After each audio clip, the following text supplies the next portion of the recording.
nobody watches their toothbrush being made, but they watch that house being built. It's really important when we're seeing all this that we become the expert to our clients in all of the ways and not just a few of them. They need to trust us to offer them the best that we can in terms of technology as well.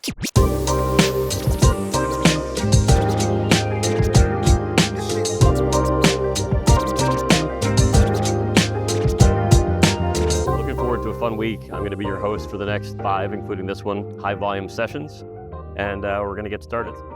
This is a fun one. I had the privilege of doing this with Paige last session, which was about 6 months ago, I believe. She's the director of architecture for Drees Homes. I believe she'll be sitting out there with you listening to me for the next couple of days as well. But Drees is responsible for, you told me, 3,300 homes a year.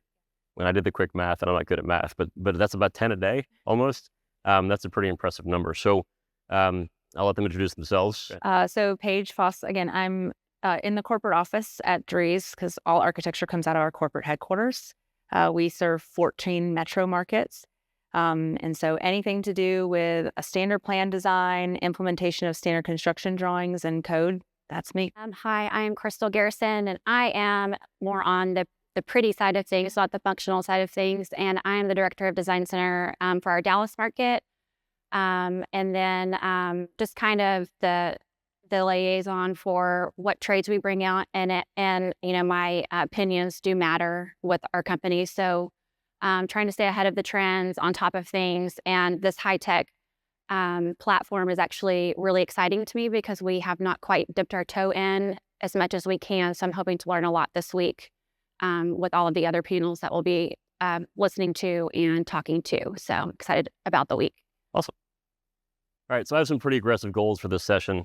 We do have a little bit of time, not enough time to cover these topics by any stretch, but really what I want to do is I know that by being here, you're already addressing the elephant in the room. Like, how do we do better at implementing technology and tech solutions into the homes that we're building?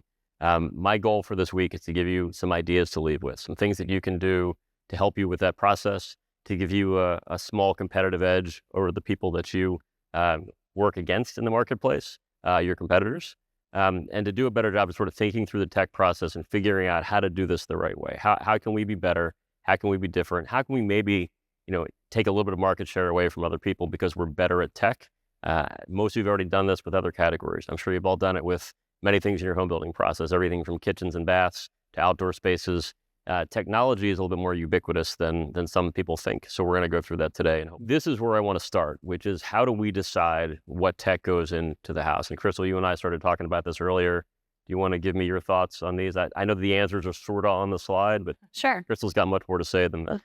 So these are kind of like the big ticket items that you want to focus on before you decide what to bring in. So at Drees, we're literally working on this today, trying to figure out some packages to bring in and technology, and like, what does technology mean to you? And so then you kind of have to back it up and say, your demographic or your age or even your location or your budget really play into a lot of that.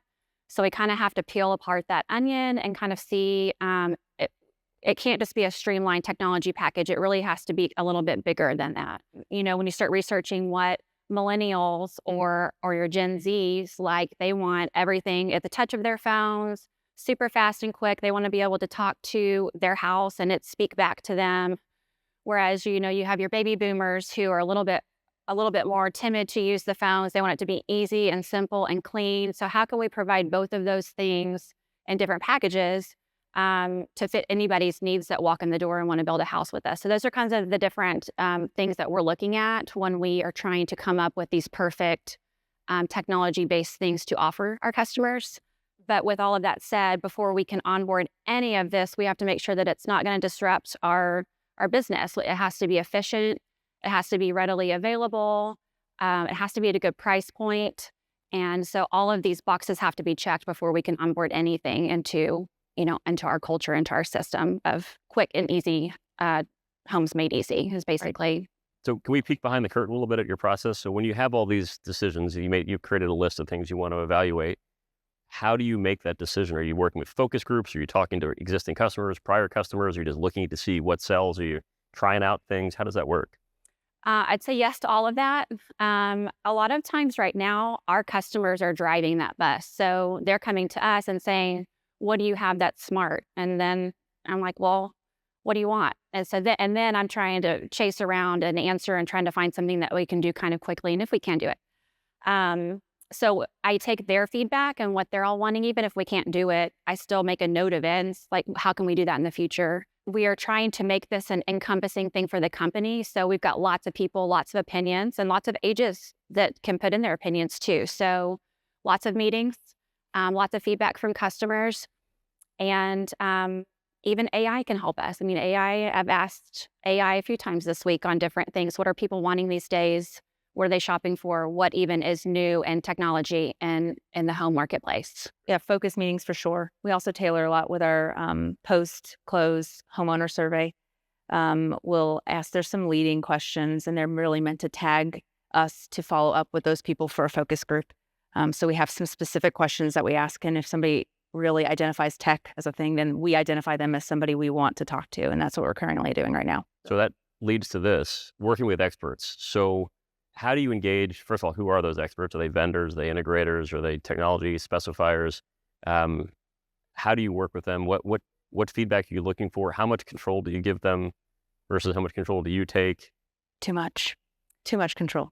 I feel like I'm going to take this one again just because I'm on the forefront of this in the design center world of things. So right now, this is the one part of the process where we turn it over to a third-party vendor. I personally don't like that because it kind of takes that white glove feel away from everything. I don't know how they're talking to them. I don't know how to the customer. I don't know how they're communicating.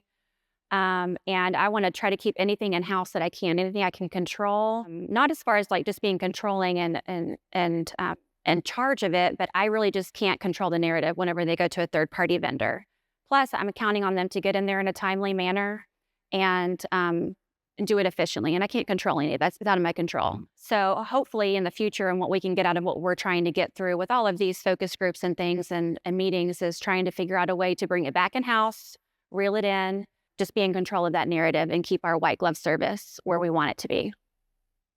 You said not enough control. When you want to expand on that a little bit? I do think it's important. We've made a huge investment in an initiative at our company called CARE, and we really are trying to enhance the customer experience. We call ourselves Custom Homes Made Easy. We're custom philosophies, production, build, and all those things kind of tie together. And anytime we lose control over any slice of that process, it opens us up for miscommunication, errors in the field, all of which cause delays and ultimately unhappy customers. And our goal is for a great satisfaction rating from our customers. So I say too much because we literally carte blanche say the integrator will handle this. We don't have anything for this beyond the few pieces that we include in every home. So trying to enhance that a little bit and bring it back into the design center where we've curated some relationships with our clients already, and keep it in-house would be helpful for us. So before I move on to the next slide, Crystal, I know that you all mentioned you work in 14 metropolitan areas. Do you have the same integration firm for all 14 areas, or do you work with different integrators?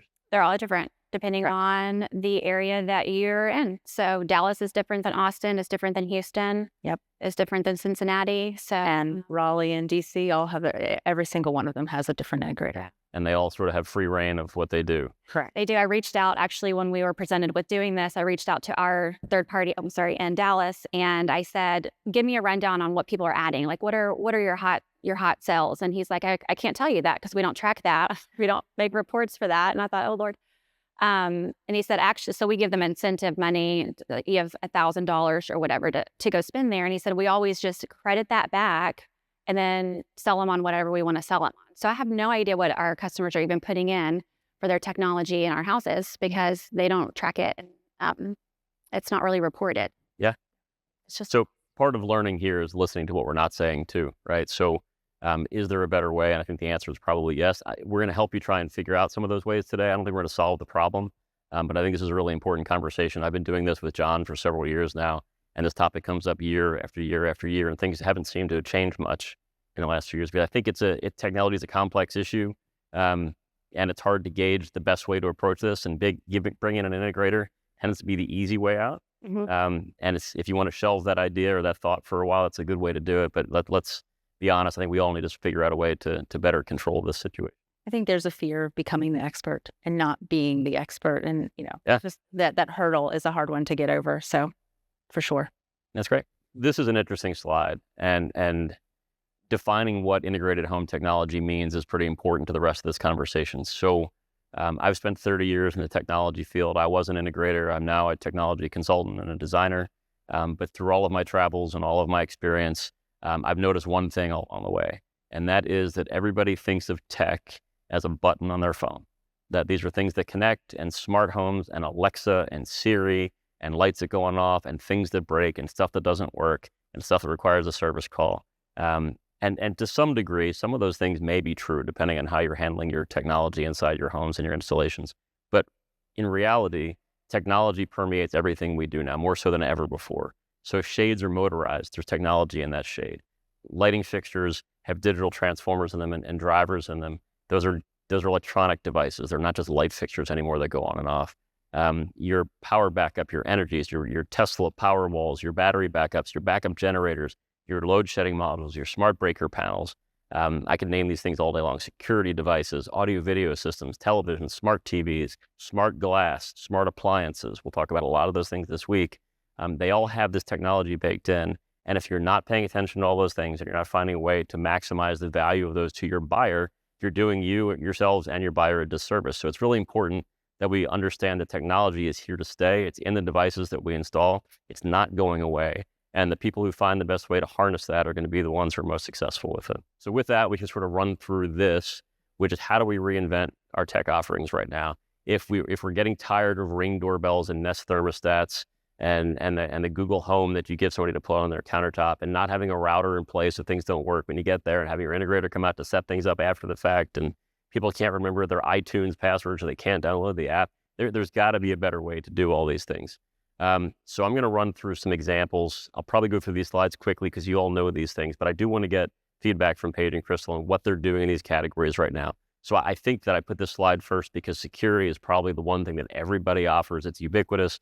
Everybody's got some layer of security. Everyone's got alarm.com or some type of ADT type system with a smartphone attachment, and you monitor devices and you look through your cameras and you make sure there's no leaks in the house. These are all amazing things, great technologies distilled down to a point where they're affordable to almost everyone.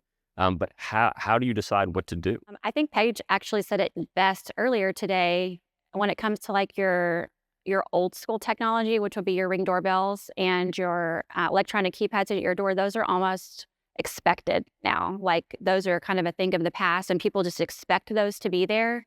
So then it's like, then what else can we add to this? And I think that now you're getting into your wireless camera and security type situation, and then your smart, beyond just a Nest thermostat or just, the thermostats of the past that we're used to that technologically advanced, but they want more now. They want thermostats that are going to tell them the air quality of the room or to filter out certain pathogens and things like that. I mean, there's just so much more beyond the old school Nest thermostat where you can control it from your phone and tell it to be at a certain temperature when you get home from work. So there's just so much more beyond that. And I think these old school ways of technology are just more expected now.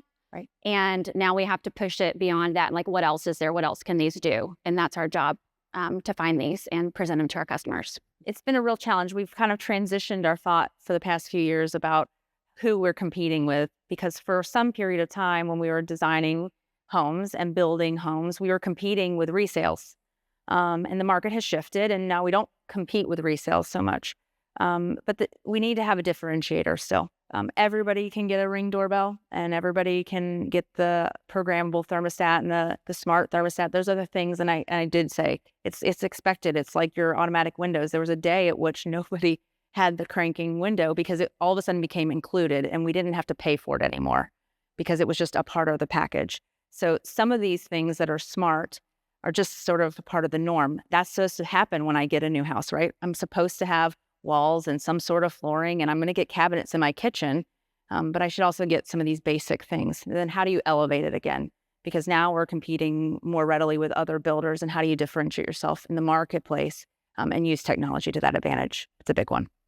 It is a big one. And I'm glad that we're finally having a conversation about things being expected. Because I think if we had this conversation 3 years ago, we might not have been there quite yet. And it was only 3 years ago that it wasn't expected that you wouldn't have hand crank windows in your car, right? this is one example of a million examples of things that I've seen in model homes through the course of my career. I've seen a lot of cable jacks with next to a receptacle over top of a fireplace with no ability to connect to television easily, relying on your homeowners to go ahead and buy a mounting bracket from Best Buy or Home Depot and put up their own TV. It's a stretch. And I know that depending on the level of home and the price point that you build, these people may or may not be in a position to spend more money after they move into the house. And they may be willing to pay you a little bit extra in a monthly payment in their mortgage to do it for them in a way that makes it easy. This is one product, just one example of just being able to install something on the wall that they can bring their own TV. That's what the BYO TV is for. They can connect to a cable that's already labeled for them. It's already connected and terminated in the basement. It's a really easy Saturday afternoon project. It's 4 screws on the back of your TV and stick it on the wall. And now you're watching television in your living room or your family room instead of having to call the integrator or call the Best Buy guy or call your brother-in-law to come and figure out how to get this thing up over the top of the fireplace. It's those little details that make the home, living experience better that will probably make your surveys better after these people move into these houses. And there's probably a dozen examples, maybe dozens of examples of things just like this that you can do. Just do a little bit better. You don't have to spend any more money. Just put a little more thought into the process. We found a pet peeve for you, Sean. Yes, you did. You did. Mine's the niche for the TV where it can only be certain size. Yes. And today is, 5 years ago, 3 years ago, 2 years ago, 65 inches was a big TV. And now I reminded of that every time the Super Bowl is on, that we could get a much larger TV if you had a bigger hole. Yeah, if you had a bigger area for it. So I'm anti size niche for my television, I guess, or I'll hear about it. Well, spoiler alert, there's more slides about the TV in here too. So hold on to that. Lighting is another big hot button for me. And I use this photo, several Apple Store photos a lot, because lighting is a differentiator in every category. If you're spending money on anything inside of your house, whether it's countertops, whether it's plumbing fixtures, whether it's cabinetry, whether it's fireplaces and stone, any finish, any trim, any detail in the house, if it's not lit properly, it doesn't have the impact that you expect it to have when you bought that product for the house. So lighting is super, super critical. And we're going to go through some examples in a little bit. And there's a whole session on lighting later this week where I'm going to really dive deeper into this and explain to you how to do a better job of lighting your projects. So you don't have to necessarily spend more money, just be more thoughtful about it and do a better job and make your home show better than they do right now. We have lighting to very different tasks or levels of lighting. We have our architectural lighting in our plans, right? We have to illuminate the spaces. They have to have a certain lumens and all these other things as we're putting our standard lighting in. And then the customization comes into how we're going to illuminate them in an artistic way, in a beautiful way, or in a task-oriented way. And then that layered lighting and how that kind of enhances the spaces is important. Yep, exactly. And then window treatments, there's the window crank we were talking about. That's right. So with window treatments, that's another one of those things where everybody that moves into a house has to cover their windows. The first house I bought a few years ago First purchase. Was my first big purchase, and I had sheets thumbtacked up over top of my window when I moved in until I could afford to put shades on it. I imagine some of your clients now have the better solution, which are the paper shades from Home Depot that you cut with a pair of scissors and stick in the window. Mm-hmm. I would imagine in your design centers, Chris, you probably offer some level of shading. We do, but very minimal because it's so broad. And again, we dip our toe into the custom market in the Dallas region. So nobody wants the same thing ever. So we just have to keep it very broad. Is motorized an offering? Not today at the design center. It's not. It's just going to be like more of your hard surfaces, like your typical blinds and plantation shutters. So since we started with a car analogy, I'm going to expand on that. So everybody who buys a car has power windows and power seats, and they've got a big screen on the display with a touch screen. They've got music and entertainment systems included. It's all integrated in a car, but no one wants that in the house for some reason. We assume no one wants that in their house. When you go to a hotel, you get the same experience. So when I walk into a high-end hotel, the lights, the shades, the temperature are all controlled with an interface. So that the drapes may be motorized, maybe they're not, but the lighting is certainly controlled at the front door. You can turn it off when you leave the room. It comes in, it looks beautiful when you walk in. Why wouldn't you want that in your home? Whether it's a kitchen, whether it's a primary suite, whether it's an entertainment or a media room, it just sort of makes sense to give you that hotel or even spa-like feel. Yet we don't design that into our homes necessarily. Right. There's just so much, I think, is the problem. And I think that we expect customers to just know, and they have no idea. I mean, they're really looking for the design center and their interactions with their sales consultant and things like that. They're looking for some input and some influence from somebody who might know. And you might have a customer who knows exactly what they want, but it can be quite overwhelming. Well, which windows would I be able, if I have a select budget, which windows would I put these shades on, and where do I invest the money and where do I not?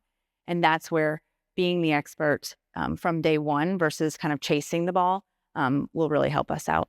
Paige, I leveraged your knowledge last year to do a session on work from home, so we're going to condense an hour into one slide. But correct. I said, oh, you gave me one whole slide. I talked about this for an hour last year. Yeah, work from home is really big, but just in general, if I'm talking architecturally about spaces and what the houses are doing, it's a Mr. Potato Head. Do you remember our potato head? I do. Okay. But the idea here is that we're creating these blank spaces that people are going to create a home and create memories in. And we need to have these rooms that can kind of morph, and they can do a total 180, and they can be a lot of different things for different customers. So they might use it for an entertainment space or a workout space, or their work could be very casual and open, or it could be more private, and I'm in meetings all day and I need to have some privacy. And all those things we need to be able to accomplish. But ultimately, they all have kind of similar diagrammatics when we talk about how to make a space more technology-driven. And just thinking of it as four walls and a ceiling is really not what it is. We kind of give them that blank slate, and then they customize from there. How is that? Perfect. Oof. We didn't need a whole hour last year. This is sort of the next phase of this session, which is tweaks can make a big difference. Little changes, little adjustments can make a world of difference when it comes to technology in the home and presenting it to your clients and having it be applicable to their lives as opposed to just a checkbox on a list of things you need to include in the homes.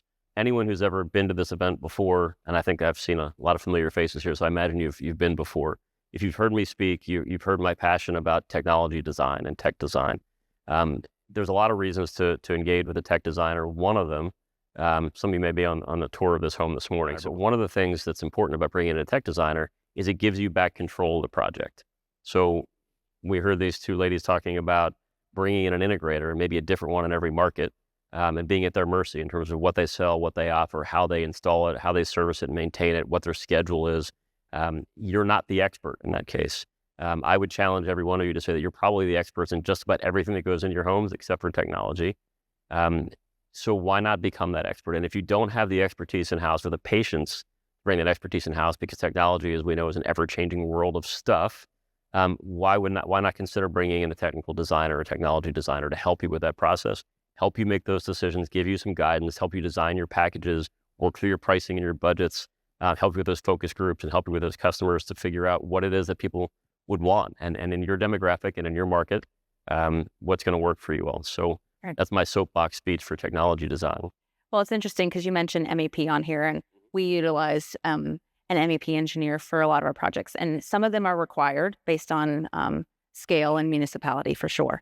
But we're actually utilizing, we've kind of expanded that reach a little bit, and we're engaging them earlier and in more projects than we ever have before, and not because they're required by the municipality. Sometimes attached product. But what we were having problems with is whichever vendor got out to the site first, they got the best chase.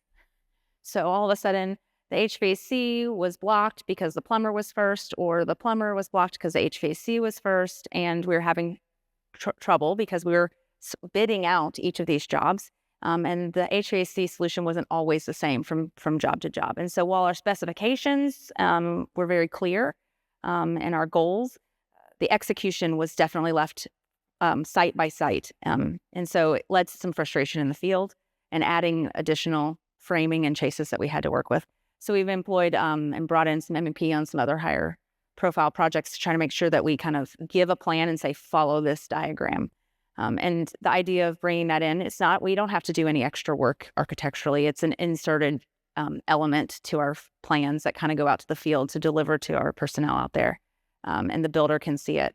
But the same could happen for this project, to kind of have a dynamic design for integrated solutions and have it from the start. So there's a little bit a better expectation of what to have.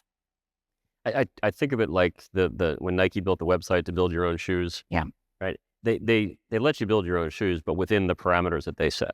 So you're playing inside their sandbox. Correct. You can only go so far. And I think that that's an opportunity for you to define what those parameters are and define the boundaries of where your clients can and can't go, but still have some control over the outcome. So I want to give you an example of using just design as opposed to product to improve your offering. And lighting is near and dear to my heart, so I use this example. So on the left-hand side of the screen, is a beautiful floor plan that Drees has put together and graciously offered to send me to look at. And on the right-hand side is my tweak to that floor plan. This is just a lighting plan, recessed lighting plan. I do have a photograph from Drees' model that shows what this looks like in reality once it's built, once it's constructed. I showed a small lighting update. I didn't do anything super dramatic. I did include a couple extra recessed lights. I just repositioned them. I included some toe kick lighting under the cabinets, some under cabinet lighting, which they actually add as an option in their other offerings. Left the pendants alone where they were. The decorative elements can remain as they are. Added some lighting control to it. So now instead of having 4 switches on the wall or 2 switches on the wall, there's just a nice little keypad. And if you notice, I put the switches in, you can't see it in this plan, but it's a little closet up in that other area. So the electrician's got to run to a different location, but no extra labor and material, just a different spot. So now you've got a lighting solution that's going to change the way the kitchen looks a little bit.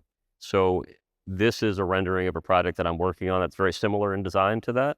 And you'll notice that those recessed lights are very small aperture. You'll also notice that there's not a lot of light on the floor.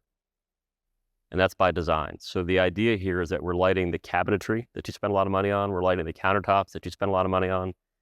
We're lighting the work surfaces as task lights. And we're doing some accent lighting, which is underneath that bar top. There's some linear lighting to light the surface of the bar stools and light the surface in front of that on the cabinetry. And there's also, you can't see it in this image, but there's toe kick lighting. And toe kick lighting is one of those things that you can't describe the value until you've seen it. But installing that linear light underneath the toe kick is not an expensive option. But what it does for aging clients, it sort of gives you a better reference to the floor. So there's less stumbles and falls. It serves as a really nice night light, and it's a really great accent in reality. So I've got a couple of photos to share with you. This is the Drees product. That's the kitchen lit with Their favorite color, just so you all know. that Drees turquoise. So it's a memory point. It's okay. For sure, that kitchen. But what you'll notice is they're more traditional recessed lights in the ceiling. They did add under cabinet accent lighting, and they also added lights inside those upper glass cabinets. It's a beautiful looking space. It's very well lit. If I did photometric calculations on that room, I'm sure there's plenty of light in that space, the right amount of light to get through and pass whatever critique you're going to get from an electrician or a lighting designer. But then I wanted to show you an alternative. This is a similar layout in the kitchen. And the difference is that we added some drama by moving the lights. A little bit smaller aperture, a little bit deeper recess, but that light is now on the cabinets. It's now on the countertop. It's under the countertop. It's not on the floors. It's on the areas where you want to draw your eyes. So that marble backsplash that you spend a lot of money on. And if I go back and forth between these two, they just feel a little bit different.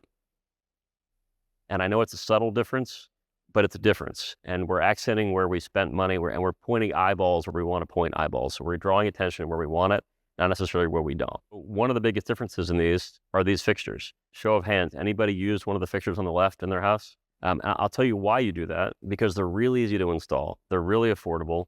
There's a ridiculous amount of light coming out of those things. And most of them have color adjustments, and you can probably buy them at your cost for $20 or less, would be my guess. Yep. So you can check that recessed lighting box with that fixture on the left. The fixture on the right happens to be trimless, but doesn't have to be trimless. It's got a deeper recess, and it's got more adjustability, better control, better beam angle. And the question is, why would I spend double or triple for the fixture on the right versus the one on the left?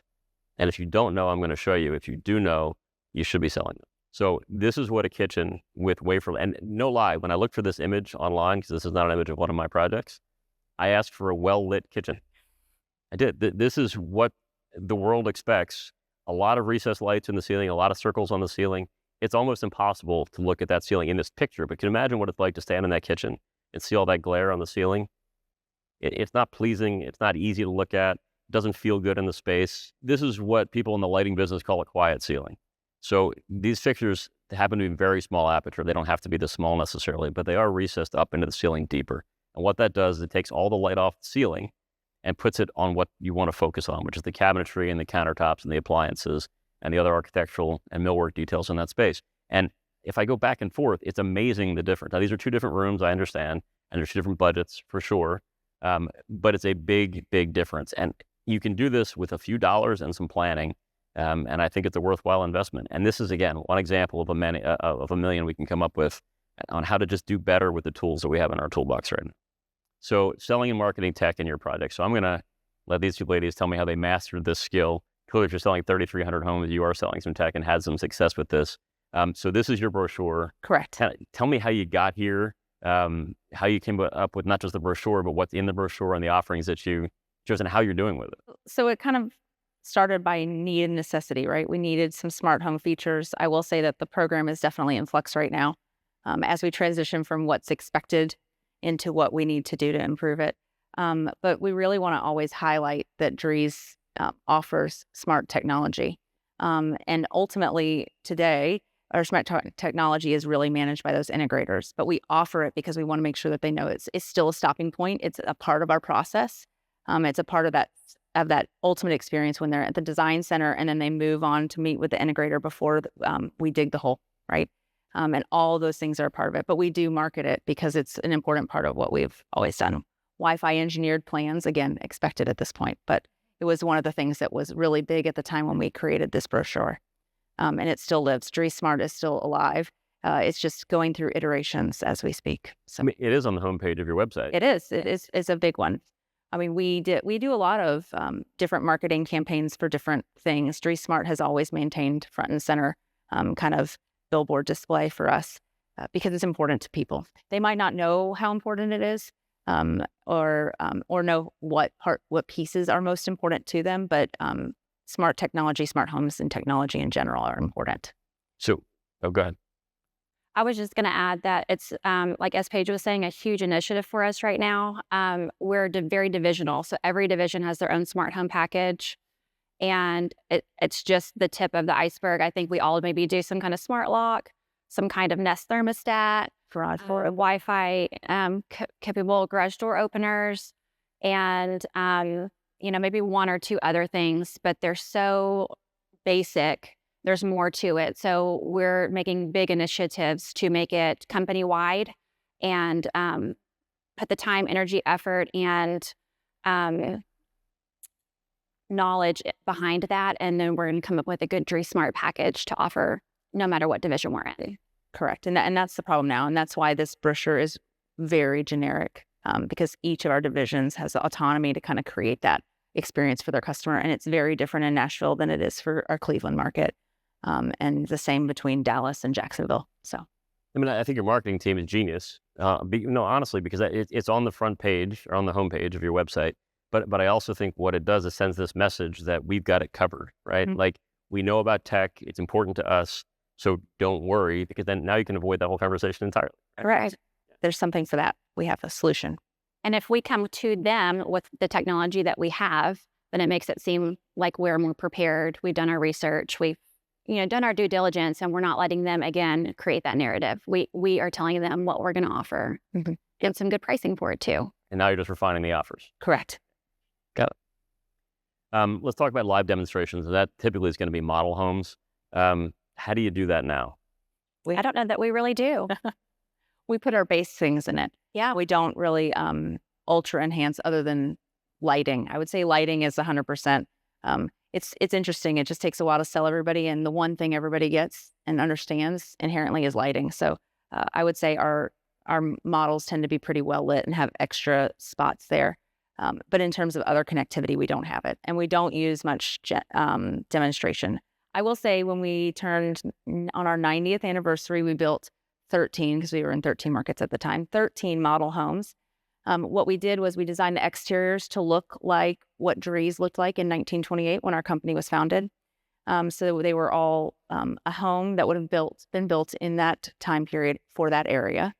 So they kind of looked old on the outside. And then inside, we decked them out with technology. And we had a lot of features and scenes set up in each of those models because we were trying to show how the outside would have looked and then what the newness was of the interior. And so that was a big push. We did one of those models in every single one of our cities. And that was really nice for our anniversary celebration for our 90th. So we've done it before, but it's not on every single model home. We're not utilizing all that technology every time. I know you don't know the answer to this, but did it help you sell tech? I don't know the answer to that. Me neither, because they don't track it. They don't get reports. Because we don't get any reporting. We have a take rate tool, but it's our structural options and things that we sell. Since we hand over to the integrator, we have no actual tracking for what is actually sold. We need to fix that. Yes, we do. We do. So again, I'm going to run through these examples fairly quickly, but this is about the tweaks again. So this is about little details in the house. We talked about lighting. This is just to illustrate that there's different ways to light shelves in a house. You can create all sorts of drama by backlighting things that you see on the left. You can front light them to highlight accent items on the shelves. And you can create like a perimeter glow around an opening just to give it a little bit of detail and pull it away from the wall that's there and give it some depth. So again, little touches. You're probably already doing some of these things. Your millware probably has lights in it. Just think about where they go and it changes the way that it operates. Getting creative with stairs. The left-hand slide, I guarantee you that everyone in here has done this at some point where you put step lights up the stairs to light that. That's a good safety item. It's a nice little thing to have. It's a great night light. But it's really 1990. Those things have been around for as long as I've been in the lighting business. But lighting handrails and lighting stair treads and lighting wall pockets and creating that line of light up the wall. I know when I showed this to you two, the response was, "Ooh, this is difficult. This is complicated. This looks expensive. This could be easy to screw up." If that doesn't end up in the right spot, that's a lot of drywall repair. Yeah, that's where we were. Lots of hands-on monitoring of a lot of those processes right there. My response was 3,300 times though. So eventually you'll get it right. By number 3,000, you'll have it perfect. Eventually, as long as we didn't lose everybody on the way there. This may not be the ultimate solution, but it does give you the idea. The other thing we'll talk about in the lighting session later this week is just the impact of color. Choosing the right color of light can make a big difference in the house too. And if you're mixing colors right now in the same area, please stop. We'll help you fix that. But we'll talk about the importance of color and what you can do with color of lighting that we couldn't do with regular old incandescent bulbs back in the past. I do want to talk about, and we've already seen kitchens, but just the subtle differences that make a difference in what you're doing in your homes. This is a not so subtle difference. This is a pet peeve of mine, as Paige pointed out earlier. I suspect, and I don't want to call anybody out, that in your model homes, somebody has a TV that looks like the one on the left. It's a tilt bracket or an articulating mount, whatever you want to call it. It allows you to pull the TV away from the wall. There's probably a wire that runs back to a cable box. It's strapped to the back to it with some zip ties. It is the way that every homeowner in America hangs their TV. And I'm guilty of doing it myself a couple times in my past. I would never, ever do it again that way because the thing on the right looks like the TV I was promised when I was, watching the Jetsons as a kid, right? It's flat to the wall. It sits thin to the wall. It's elegant looking. Sometimes it can be artwork. The frame TV, by the way, is the fix for everybody. I don't want to plug Samsung too hard here. But if you're afraid and don't know how to do it, that's a good place to start. But there are other ways to do this to make it easier on your homeowner. The mount that I showed you in that image earlier lets you pull it away from the wall and service the TV from the back. So again, you're not calling the integrator to take that thin TV off the wall to get to the back of it to plug in your new device. Just grab it with your fingertip, you pull it away from the wall, you make whatever changes you need to make, and you push it back against the wall. Then you have to wipe the fingerprints off the front. But it does allow you to service your own stuff. And I know that's important for a lot of your homeowners, that they don't have to call a professional to have something worked on. I don't want to call the HVAC guy to change my filter. I want to do it myself. I don't want to call the guy to change my cable box out from the old model to the new model, or even, just to unplug it and plug it back in again. You know what a hassle it is on the left-hand side of this image to get up there, to find the plug for your cable box, to pull it out without knocking the TV off the wall and to plug it back in again because your cable box locked up? Yeah. It's not fun. It's not fun for your homeowners. And it's a difference you can make in the beginning without spending any more money. This is your website, and is it Horton's website? Your Horton's website. These are two examples of high volume production builders who are putting tech on the front page. It's part of the offering, but this is a really big deal. I've been doing technology installations for over 30 years. And this is the first time I've seen a national home builder include technology in their headline, just saying, hey, listen, this is something that we do. We've got it covered. We're the experts in this field. I imagine things they do trickle down to everybody else at some point. The leaders in the field tend to sort of pioneer these things. If they did it up there, they must have done some research. And the research probably indicated that technology is important and doing it right is important. I can't tell you that they're doing it right because I haven't dug deep into their offerings, but at least they know it's important. And then I want to run through this slide and sort of wrap everything up with this, and we'll have a discussion here.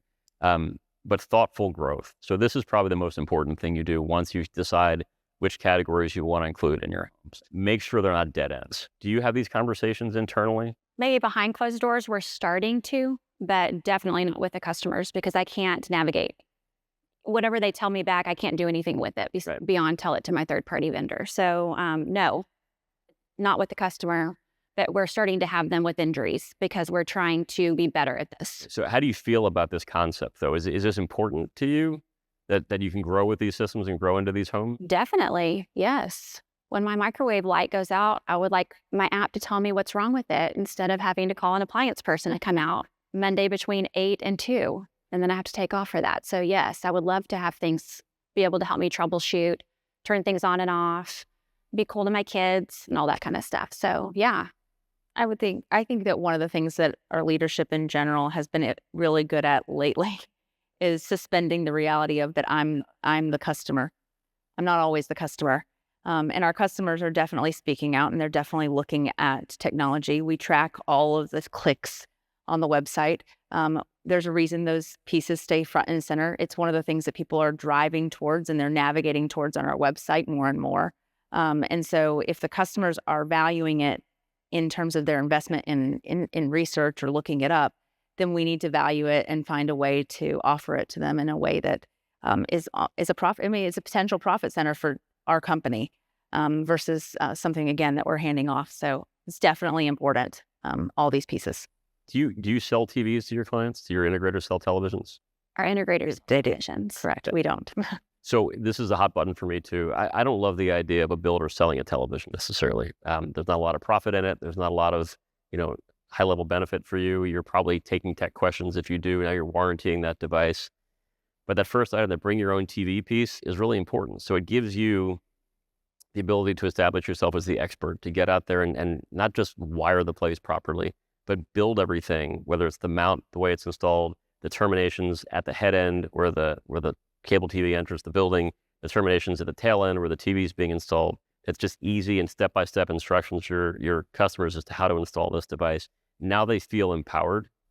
They feel ready to build these technologies into their home and maybe do it in multiple locations. Maybe they can't afford TVs, or maybe they're bringing their own TV, which is what a lot of people do, is they're bringing TV from house A to house B, and they want to reinstall it in that room. But you've given them the power to do that without having to beg you for things or pay you more money or call your technician or your installer to bring them back out again. Lighting controls, it's almost like being a crack dealer, So you can get someone a taste of the lighting control system, whether it's in the bedroom suite or in the kitchen, for a relatively small amount of money. Give them a really cool feature that they can be enjoying in the house. They can have it on their phone. It can be a safety feature, so it can be porch and patio lights. It can be the kitchen. It can be the pathway to the bedroom. It can be all of those things, so they don't ever come home to a dark home. Or when they go to bed at night, they can turn off the primary lights in the house. But once those devices and switches are in the house, now they can add to that. So as long as you provide a pathway for upgrades and a pathway for growth, they're happy that they did that you did that for them, because now they can go ahead and buy those products and add the thing that they like in other areas of the house instead of the other way around. I think motorized shades sort of fall into that same category. I love battery power. I'll skip over a bullet point there, but battery powered shades are an incredible invention. The ones that work well are an amazing addition. The only time it's a problem is if they're 12 or 15 or 20 feet off the ground. Be wary of that. But if they're accessible, and the batteries are easy to change, or there's a recharging method that's easy for the buyer to do, they can buy one shade. They can buy two shades from you, from your design center, and move into a home that the bedroom's already shaded. I don't have to worry about getting, thumbtacking my sheet up over my bedroom window, or buying the Home Depot blinds, or buying something in a hurry because I haven't decided what paint colors I want yet. I'm not happy about it. They can get a neutral colored motorized shade from you, and do a nice job of covering those windows elegantly and feel like they're in a hotel room. Or in a spa environment where they don't have to worry about those things. Music is another one. There's a lot of music systems that allow you to stream music throughout the house. Some have capability to be integrated into sound bars and simulated surround systems and true surround systems. And you can build some of these things in, so it has value because you're building it into the house and wiring it as you build. But there's also portable devices that will connect to that same app and that same control system that they can do by themselves. They can do this on their own. They don't have to involve you or your integrator to do that. So again, you started them down the path of really cool stuff in the house and technology that makes the house a home and makes them more comfortable in the space. And they continue to add on to that as they live in that home and feel good about the fact that they made this purchase from you 5 years ago when the products they're buying still integrate and still tie into what they did before. It sounds like a little thing. It's not. And it's a really great thing to market for you. I hope you're better at marketing than I am. But if you can advertise this, that you can grow into the house and grow into the tech, it's a really great selling point that your competitors aren't doing. They're talking about Wi-Fi being all over the house, which is really important. but those Wi-Fi access points are probably going to become obsolete at some point. So you better be talking about the fact that you wired these locations for future growth, that they're all PoE access points, that you've got Wi-Fi 6, but you're ready for Wi-Fi 7. There's all those conversations to be had, but that's a rip it out and replace it. This is a growth trajectory for the products and services you're installing. And this is the conversations that start to like make people's eyes kind of roll, and they're not sure where to start, and it's harder to digest. And that's where I think that as a builder, you need to become the expert in what you're offering, have that commitment to your team so that they also become experts, so that they're displaying that same expertise to your clients when they're meeting with them, because all of that is important. We always talk about at Drees that nobody watches their toothbrush being made, but they watch that house being built. It's really important when we're seeing all this that we become the expert to our clients in all of the ways and not just a few of them. So they trust us on the structure, they trust us on the foundation, they trust us to hire the painters.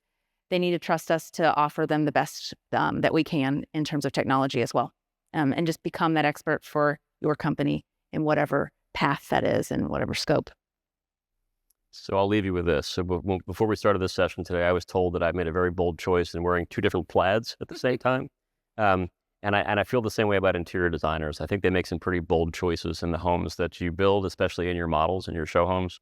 But when clients buy from you, I assume that you make selections, or they make selections based on recommendations that you're making inside the homes. That this countertop and this cabinet match one another. That the paint colors that we're going to choose or the lighting fixtures we're going to choose are going to blend with the decor. That the plumbing fixtures match the sink that's being installed. The sink color matches the countertop finish. They're really depending on you, and I would bet that most don't even ask about it. They just assume that because you build these houses and you build hundreds or thousands of them, and you're experts in those categories, you're going to make the best choices on their behalf. Well, it's no secret that they feel the same way about technology. They expect you to be the expert. If you're offering it, they believe that it's been tested and tried and true and works like it's supposed to and is perfect for them. It may not always be the case, I understand. But they do look at you as an expert. They look at you for advice. They look at you for wisdom. They look at you for support. So make thoughtful decisions, build a thoughtful infrastructure, include this kind of stuff the right way in your projects, and you can be really successful. And the fact that you're at this event means that you're thinking about it already. So you have an opportunity to be better than everyone else. And I nailed it. We just ran out of time. So Look at that. thanks for coming. There you go. If you want to take a picture of that, that's got everybody's information on here. If you want to connect with anybody after the event or after the session.